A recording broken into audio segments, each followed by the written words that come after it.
이미 작고한 그 이어령 교수님 책 중에 우물을 파는 사람이라는 책이 있습니다. 그 책에서 읽은 내용 중에 한 예화입니다. 2007년 미국의 그 유명한 신문사, 전국적으로 유명한 신문사 중에 워싱턴 포스트라고 있지 않습니까?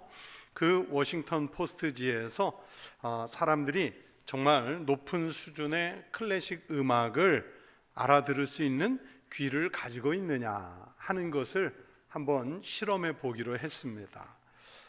현재 세계 최고의 바이올리니스트라고 불리는 조슈아 벨이라는 연주자에게 거리의 악사처럼 허름한 옷을 입히고, 그리고 무려 그 바이올린 한 대에 우리나라 돈으로 40억 원이 넘는 스트라디바리우스라는 그 바이올린을 좀 싸구려 바이올린처럼 들고 그렇게 길거리에서 연주를 하는 거였습니다.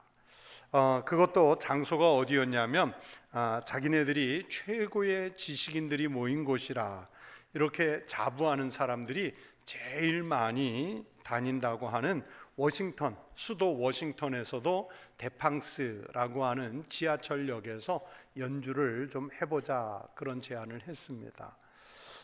여러분, 이 조슈아 벨의 연주를 정식 연주홀에 가서 들으려고 하면 제일 싼 입장료가 수십만 원, 좀 좋은 자리에 가려면 100만 원, 150만 원이 훌쩍 넘는 그런 음악계의, 클래식 음악계의 슈퍼스타가 바로 이 조슈아 벨입니다. 조슈아 벨이 워싱턴 포스트지 이 신문사로부터 그렇게 해보자 하는 제안을 받고 사람들이 금방 자기 연주를 알아보고 또 조슈아 벨 자기 얼굴을 알아보고 막 갑자기 몰려들어서 사인해달라고 그래가지고 그 부상이라도 입으면 어떨까 이런 걱정을 했었다고 합니다. 당연한 걱정이죠. 조슈아 벨이 신문사의 제안대로 아침 7시부터 8시 30분까지 그러니까 사람들이 출근하기 위해서 제일 많이 이제 지나가는 그 시간에 약속한 그 데팡스 지하철역에서 연주를 했습니다. 어떻게 됐을까요? 놀라운 것은 그 1시간 반 동안 신문사에서 지나간 사람을 카운팅해 보니까 1000명이 약간 넘었는데, 그런데 그 1000명이 넘는 사람들 가운데 조슈아 벨을 알아보기는커녕 그 아름다운 음악을 귀담아 듣는 사람조차 없었다고 합니다. 그러니까 다들 자기 하는 일이 바빴고요. 많은 사람들이 휴대폰을 보거나 아니면 통화를 하면서 정신없이 그 조슈아 벨 앞을 지나가기만 했지 거기에서 발걸음을 멈추고 조슈아 벨의 연주를 듣는 사람은 한 명도 없었습니다. 이 조슈아 벨이 연주를 하면서 주변을 살펴볼 것 아니었어요?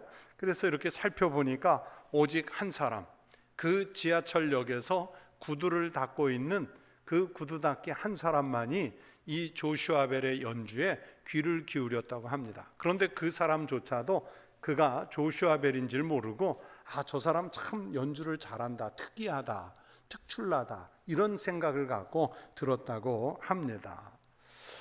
여러분, 그 교수님이 그 책에서 그런 설명을 해요. 그래서 비싼 가격을 지불하고 표를 사가지고 멋진 연주홀에 앉아서 그런 분의 연주를 들을 때는 마치 자기가 그 음악에 아주 정통한 것처럼 그렇게 여기지만, 그러나 막상 실험 결과가 보여주는 게 뭐예요? 실험에서처럼 환경이 조금만 바뀌어도 그 귀한 가치를 모르는 사람들이 태반이었다. 그 가치를 몰라봐 준 거예요. 그러면 그런 고급 음악을 알아듣지 못하면서 그 길거리를 지나쳤던 그 사람들만의 얘기가 비단 그 사람들만의 얘기가 있습니까? 우리도 정말로 귀한 가치를 지닌, 말로 형용할 수 없는 큰 가치를 지닌 것을 우리가 잘 몰라서 그냥 귀담아 듣지 않아서 아니면 관심을 기울이지 않아서 놓쳐버리고 지나칠 때가 얼마나 많이 있겠습니까? 특히 예수를 믿는다고 내가 교회를 오래 다녔다고 내세우고 자기 신상 명세서란에 종교란에다가 자신을 기독교인이라고 쓰면서도 실상은 우리가 신앙의 가치를 제대로 모르고 살 때가 얼마나 많이 있습니까? 자기 신앙의 가치, 이 신앙이 얼마나 고귀한 것인지 그 가치를 우리는 놓칠 때가 많습니다. 우리는 신앙생활을 하면서 믿음이 주는 가치, 예수 그리스도가 우리에게 오셔서 생명을 주셨다 하는 이 가치를 너무 모르고 지나칠 때가 많아요. 하나님은 늘 우리 곁에서 생명도 주시고 은혜도 주시고 생활도 인도해 주시는데 우리는 그 은혜를 아예 인식하지 못한 채로 살 때가 있습니다. 여러분, 우리 그리스도인들의 가치는 예수 그리스도의 생명을 진심으로 소유했느냐 소유하지 못했느냐 여기에 달렸습니다.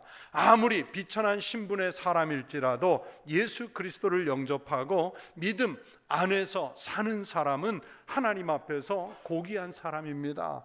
그러나 세상에서 아무리 귀한 대접을 받는 사람이라도 예수 그리스도의 영이 그 안에 없으면 그 사람은 하나님 앞에서 죄송한 표현이지만 망한 사람이에요. 그 사람은 망한 사람이에요. 여기서 수십 년 예배당에 앉아서 예배의 형식 거기에는 익숙해졌는지 모르지만 안타깝지만 그 영혼이 망한 사람이 얼마나 많은지요. 예수님이 내 안에, 내가 예수님 안에 머물며 사는 그 믿음의 삶을 사는 성도들이 되시기를 축원합니다. 여러분, 돈이 그렇지 않습니까? 여러분은 돈이 찢어지면 그냥 버리십니까? 아니면 붙여서 다시 사용하십니까? 요즘은 뭐 찢어진 돈 잘 없지요. 이 찢어진 돈 있으면 그 찢어진 부분을 다시 붙여서 사용하지요. 풀로 붙이기도 하고 또는 맑은 스카치 테이프로 붙여서 다시 사용합니다. 찢어진 화폐를요, 은행에 그대로 가지고 가면 새 돈으로 교환도 해줍니다. 그런데 찢어졌다고, 구겨졌다고, 낡았다고 값을 깎지 않습니다. 10,000원짜리 찢어진 거 가져갔다고 해서 그거 5,000원, 7,000원으로 깎지 않아요. 그냥 원가대로 줍니다. 왜 그렇게 합니까? 그것은 돈의 가치 때문입니다. 그 돈이 가지고 있는 액면 가치가 버린 그대로이기 때문에 버리지 않고 그것을 수선해서 다시 사용하는 거예요. 아무리 찢어지고 구겨졌어도 그 돈의 액면가가 변하는 것은 아닙니다. 가치 없는 것은 버리고도 아쉬움이 없겠지만 그러나 가치 있는 것은 버리지 않고 그렇게 어떻게 하든지 고쳐서 다시 쓰지요. 그런데 여러분, 놀라운 것은 우리가 비록 상하고 상처난 심령을 가지고 있어도 하나님은 우리를 고귀한 하나님의 사람으로 끝까지 붙잡고 계신다는 사실입니다. 우리는 고귀한 하나님의 형상이기 때문에 하나님은 늘 우리를 회복하게 하셔서 다시 사용하시는 하나님이신 줄로 믿습니다. 재활용하는 차원이 아니라 아예 고귀하게 여기시면서 우리를 붙잡아 주시고 사용하시는 하나님이신 줄로 믿습니다. 그래서 오늘 읽은 이 성경의 말씀 속에서 오늘 이스라엘에게 그런 은혜가 주어졌다는 것을 에스겔 선지자를 통해서 밝히고 있어요. 하나님은요, 포로로 잡혀갔던 이스라엘 백성들을 이방 세계들 속에 잠시 흩어놓는 것 같았지만 그러나 흩어진 곳에서 다시 끌어내서 회복시키시고 하나님의 뜻을 그들을 통해 이루어올까 할 것을 약속하십니다. 오늘 이 말씀 속에서 그래서 우리는 다음 두 가지를 이해할 수가 있습니다. 첫 번째는 생활 가운데서 또는 놓여진 상황 가운데서 어려움을 겪을 수는 있으나 낙심하지 않고 하나님을 바라본다면 오히려 그 지금 겪고 있는 어려움이 은총으로 바뀌는 경험을 할 수 있는 기회가 된다는 사실입니다. 즉 고난이 변하여 복이 되는 거예요. 또 두 번째는 이 성경의 내용처럼 성령의 감동을 받고 성령의 은혜를 경험할 때만이 살처럼 부드럽고 경건한 마음을 다시 가질 수 있게 될 것이라고 오늘 성경이 말씀해 주시고 있습니다. 사실요, 여러분 지금 에스겔서를 읽고 계실 텐데 이 에스겔서에서 보면 선지자 에스겔은요, 하나님 앞에서 패역한 이 유대 민족에 대해서 매우 처참한 심판을 많이 선포하였습니다. 하지만 무작정 심판만 선포한 것이 아니라 그러한 심판 가운데서도 또 다른 소망의 빛이 있다는 것을 말씀해 주시고 있어요. 하나님의 심판으로 철저하게 파괴되고 흩어진 유대 민족을 다시 회복하셔서 또다시 사용하시는 놀라운 하나님의 은혜를 체험하게 될 것이라고 에스겔 선지자가 말씀하고 있습니다. 에스겔서의 전반적인 내용이 그렇게 구성되어 있어요. 그런 것처럼 하나님의 백성에게 절망이란 있을 수 없습니다. 하나님은 하나님 자녀들을 절대로 포기하지 않으시는 자비의 하나님이시기 때문입니다. 오늘 읽은 이 짧은 에스겔서 본문 말씀에는 바로 이런 하나님의 은혜의 단계가 들어있어요. 오늘 본문만 가지고 그래서 이 은혜의 단계가 어떤 은혜인지 세 단계를 여러분에게 말씀드리려고 해요. 첫째, 하나님은 고난의 시간 속에서도 이스라엘과 함께 하십니다. 이스라엘 민족이 바벨론의 포로가 돼서 이방 여러 나라 가운데 흩어져 있고 지금은 고난 가운데 있지만, 그러나 거기서도 하나님은 함께 하실 것이라는 약속의 말씀을 주시죠. 16절 말씀을 보십시오. 그런즉 너는 말하기를 주 여호와의 말씀에 내가 비록 그들을 멀리 이방인 가운데로 쫓아내어 여러 나라에 흩었으나 그들이 도달한 나라에서, 즉 흩어진 그 땅에서 내가 잠깐 그들에게 성소가 되리라 하셨다 하라. 지금은 비록 포로 생활을 해야 하는 고난의 때지만 이 고난의 기간은 길지 않을 것이고 고통의 시간도 보세요, 성경에서 잠깐이며 하나님의 은혜 가운데 곧 회복될 것이라는 것을 약속해 주시고 있습니다. 여러분, 우리가 인생을 살면서 어떻게 평안하고 안정된 삶만 있겠습니까? 예상하지 못한 고난이나 아픔을 이미 겪어왔고 또 앞으로도 겪을 때가 분명히 있습니다. 그러나 그렇게 힘든 고비를 만났을 때도요, 하나님의 백성들은 낙심하지 마십시오. 주저앉지 마십시오. 그러면 포로로 잡혀간 이스라엘과 함께 하신 하나님이 그때 함께 하신 것처럼 우리와도 함께 해 주실 줄로 믿습니다. 두 번째 단계는 하나님은요, 성령을 통해서 하나님의 백성이 된 그 성도들에게 새 마음을 주신다고 말씀하셨습니다. 그것을 오늘 성경에서는 새 마음을 새 영이라고 표현했습니다. 하나님은 택한 백성들에게 새 마음을 부어주세요. 사랑하는 자녀들이 모두 하나 될 수 있도록 일치한 마음을 주시고 또 그 마음 속에 새 영, 그 성령님을 충만하게 부어주셔서 돌과 같이 딱딱하게 굳은 마음이 있으면 제거해 주시고 살과 같이 부드러운 마음을 주시겠다고 하셨습니다. 여러분, 본문 19절 말씀을 다시 한번 보세요. 내가 그들에게 한 마음을 주고 그 속에 새 영을 주며 그 몸에서 돌 같은 마음을 제거하고 살처럼 부드러운 마음을 주어. 살처럼 부드러운 마음을 주어. 성령님께서 우리의 마음을 감동하게 하시면 그 전에는 우리가 가져보지 못했던 새 영, 즉 성령의 은혜를 우리에게 주실 것이라고 말씀하십니다. 우리의 마음이 근본적으로 바뀌어서 하나님께 순종하며 잘 섬기는 마음으로 바뀌게 해 주신다는 말씀입니다. 그래서 이제는 더 이상 미운 것, 가증한 것, 우리의 삶을 딱딱하게 하고 우리를 경직되게 만들고 하나님이 싫어하시는 것을 마음으로 쫓지 말고 하나님만 바라는 아름다운 마음 가지고 살 수 있도록 변화시켜 주신다는 약속입니다. 21절 말씀을 보시면 그러나 미운 것과 가증한 것을 마음으로 따르는 자는 내가 그 행위대로 그 머리에 갚으리라. 나 주 여호와의 말이니라. 언제나 예수 그리스도를 잘 믿는 신앙의 마음, 새 영을 가지고 사시는 성도가 되시기를 바랍니다. 성령에 감동되어서 부드러운 마음으로 사시기를 축원합니다. 예수 믿기 전에 그러니까 아직 우리가 죄인 되었을 때에 구태의연한 자세로 살면 안 됩니다. 그래서 여러분에게 종종 말씀드릴 때 예수 믿는 것이 쉽지 않다고, 예수 제대로 믿는 거 너무 어려운 일이라고 쉽게 생각하지 말라고 말씀을 드리지 않습니까?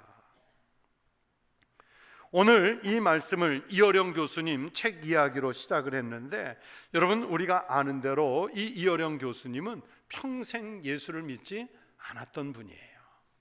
아니, 오히려 자신이 가지고 있는 천재적 글재주를 가지고 예수 믿는 사람들의 교회에 대항을 하면서 자신의 문학 세계를 구축했던 분이 바로 이 이어령 박사님이잖아요. 그랬던 분이 70세가 넘어서 인생의 뒤늦은 나이에 예수를 영접했습니다. 자신이 어떻게 그 어려운 신앙의 문턱을 넘어서 예수님을 영접하게 됐는지, 그 예수를 영접하는 과정을 쓴 책이 지성에서 영성으로라는 책이거든요. 우리 성도들에게 정말 꼭 읽어보라 권하고 싶은 책이에요. 저는 이 책을 읽으면서 정말 여러 차례 저도 모르게 눈물이 맺혔던 책이에요. 그런데 이 이어령 박사님이 지성에서 영성으로 이 책에서 이렇게 쓴 문장이 있습니다. 제가 그대로 읽어드릴게요. 크리스찬이 된다는 것이 얼마나 어려운 일인가. 어렵대요. 지금까지 세속적으로 편안하게 살던 것을 끊고 떨어지는 추락의 경험과 아픔이 없으면 주님을 함부로 말해서도 안 되고 예수님을 믿는다고 말해서도 안 된다고 생각합니다. 여러분, 우리는 일단 교회 다니면 나 예수 믿어 그렇게 말하지만 그것 가지고 함부로 나 예수님 믿는다, 그리스도인이라 쉽게 말하지 말라는 거예요. 정말로 모두 끊어버리고 모두 버려야 합니다. 예수님은 제일 먼저 부모와 가정을 버리시고 고향을 버리시고 가진 모든 것을 버리시고 마지막에는 생명까지 버리셨습니다. 우리는 구하려고만 하는데 예수님은 버리셨습니다. 이렇게 쓰셨어요. 여러분, 우리가 새 마음, 새 영을 갖는다는 것은 다름이 아니라 바로 이런 예수 그리스도의 마음을 품는 것이지요. 새 삶을 산다는 것은 예수님 닮은 삶을 사는 것입니다. 우리는요, 교회 다니면서 봉사하는 일에 또는 친교하는 일에 어떤 행위와 관심에 더 많은 관심을 가질 때가 많습니다. 그렇게 하는 것이 마치 신앙 표현인 줄로 알고 있는 경우들도 많아요. 그러나 진짜 신앙은 어떤 일이나 사역을 많이 한다고 해서 그것이 신앙의 전부가 아니고, 예수님 때문에 내가 새 영을 얻고 예수님 때문에 내 삶이 완악하던 것에서 살처럼 정말 부드러워졌느냐, 오늘 성경 말씀대로 내가 정말 부드러운 사람이 됐느냐, 이걸 가지고 나를 봐야 돼요. 예수님을 믿는다고 하면서도 마음은 하나도 부드럽지 않고 여전히 강한 성격과 그 성품을 그대로 갖고 있다면 오늘 우리의 그 신앙을 되돌아봐야 해요. 세 번째 단계는 그렇게 새 영과 살처럼 부드러운 마음을 가진 성도들을 향해서 하나님은 그런 사람을 자신의 백성으로 삼아주신다고 약속하셨습니다. 원래는 이스라엘이 패역하고 불순종함으로써 하나님과의 관계가 단절되었지 않습니까? 하지만 성령님의 역사의 결과로 하나님과의 관계가 회복될 것이라고 에스겔 선지자가 예언하고 있습니다. 그래서 하나님의 율례를 따르고 그분의 규례를 지켜 행하는 백성으로 삼으시겠다고 말씀하죠. 여러분, 20절 말씀을 다시 보십시오. 내 율례를 따르며 내 규례를 지켜 행하게 하리니 그들은 내 백성이 되고 나는 그들의 무엇이 된다고요? 하나님. 아무나 하나님 백성 되는 게 아니에요. 하나님 백성이 될 사람, 그를 향해서 내가 그들의 하나님이 되리라 약속해 주시잖아요. 여러분, 하나님의 백성이 된다는 것만큼 귀한 복은 없는 줄로 믿습니다. 우리 같은 죄인이 하나님의 율례를 따르고 규례를 지키며 산다는 것 자체가 이미 우리에게 주어진 가장 아름다운 권리예요. 죄인이 하나님의 백성이 된다는 것만큼 명예로운 게 여러분 또 무엇이 있겠어요? 여러분, 그리스도인으로서의 정말 하늘을 찌를 듯한 그 명예심을 갖고 사시는지요? 저는 대통령을 경호하고 그 청와대를 경비하는 부대에 군복무를 했어요. 제가 복무한 군부대 얘기를 해서 죄송한데, 그 당시에 1980년대 초에 그 부대에 뽑히려면 이제 장정들이 입대를 하면 그 부대에서 와서 1번으로 부대를 그 장병들을 선발해 가거든요. 근데 조건이 있어요. 그 부대에 가려면 조건이 키가 175cm 이상. 그러니까 제가 175cm가 넘었다는 얘기죠. 그 다음에 안경을 쓰지 않고 나은 시력이 1.0 이상. 그리고 그때는 대학생이 많지 않을 텐데 대학교 재학 이상. 그리고 이렇게 뒤에서 보았을 때 다리를 붙였을 때 종아리가 벌어지지 않는 사람. 왜냐하면 그 근위병 근무를 서야 하기 때문에 다리가 일자로 쫙 뻗어야 돼요. 제가 지금 뚱뚱해서 상상이 안 되시겠지만은 아무튼 그땐 그랬어요. 근데 막상 그 부대 가니까요, 군기도 엄하고 훈련도 많고 너무 힘들어요. 그 부대의 부대원이 된다는 것은 정말 힘든 일이에요. 근데 언제 좋냐? 외출 나가고 휴가 나갈 때 군복이 달라요. 일반 군인들하고는 전혀 다른 복장이에요. 멋있어요. 그런데 늘 주입받는 교육이 뭐냐면 그 군복에 걸맞게 행동하라는 거예요. 부대의 명예를 지키라는 거예요. 너무 힘들지만 그 부대의 명예를 추락시키면 안 되는 거예요. 그 복장에 걸맞게 해야 돼요. 제가 생각했어요. 여러분, 그 부대만 그렇겠습니까? 우리가 어떤 좋은 학교에 들어가면 그 학교의 명예에 먹칠하면 안 되잖아요. 아니면 우리가 어떤 좋은 기업에 들어가면 그 기업의 그 일원으로서 품위 유지를 하면서 살아야 하는 기업이 있지 않습니까? 아니면 내가 어떤 특정한 공동체에서 신분이 올라가고 지위가 올라가면 거기에 걸맞는 책임 의식을 갖고 살아야 할 때가 있잖아요. 그래야 명문이 될 수 있고 그래야 훌륭한 공동체가 될 수 있습니다. 어떤 특별한 공동체의 일원이 된다는 것은 그에 따르는 행동과 규범을 요구하고 있죠. 그것이 힘들고 싫으면 그 공동체 속에 또는 그런 옷을 입을 자격이 없는 거예요. 그 공동체의 권리만 누리려고 하지 거기에 책임을 다하지 않는다? 그건 아주 나쁜 일이죠. 여러분, 우리가 원래는 하나님의 공동체 속에 전혀 들어올 수 없는 죄인이었는데 예수님의 십자가의 보혈로 하나님 나라의 공동체의 일원이 되었다는 것은 하나님의 은혜이며 선물인 줄로 믿습니다. 그 은혜 공동체의 삶을 살기 위해서 우리는 우리에게 주어진 신앙의 삶을 표현하면서 살아야 합니다. 여러분, 믿음이 좋다는 사람들이 자기의 삶의 자리에서 새롭게 변화된 모습도 안 보이고 부드러운 마음도 없이 여전히 강팍하다면 과연 그 사람의 믿음이 좋다고 말할 수 있을까요? 그래서 예수님은 산상수훈에서 이렇게 말씀하셨어요. 온유한 자는 복이 있나니 그들이 땅을 기업으로 받을 것이요. 또 이어서 말씀하시기를 마음이 청결한 자는 복이 있나니 그들이 하나님을 볼 것이며. 마음이 청결해야, 즉 새 영으로 변화가 되어 있어야 하나님을 본다고 말씀했죠. 부드러운 마음, 즉 온유한 마음을 가져야 복을 받을 것이라고 예수님께서 말씀하시잖아요. 그것이 믿음 좋은 사람의 근거가 되기 때문입니다. 그래서 우리가 그리스도인답게 산다는 것이 정말 힘든 일일 수 있어요. 그러나 힘들지만 그렇게 살 수 있는 길 자체가 이미 하나님 은혜인 줄로 믿습니다. 그렇게 살려고 하는 것이 하나님의 백성으로서의 우리의 자긍심입니다. 사랑하는 성도 여러분, 사랑의 하나님은 주의 백성들이 어려움에 처했을 때 절대로 그냥 내버려 두지 않습니다. 오늘 에스겔서가 그걸 말씀해요. 비록 그들이 불순종하고 하나님을 멀리하여 이방 여러 나라 가운데 흩어지는 어려움 가운데 있더라도 하나님은 자기 백성을 결단코 버리지 않으세요. 찾아오셔서 위로하시고 회복하게 하시고 소망의 말씀을 주시고 늘 우리의 하나님이 되어 주시는 줄로 믿습니다.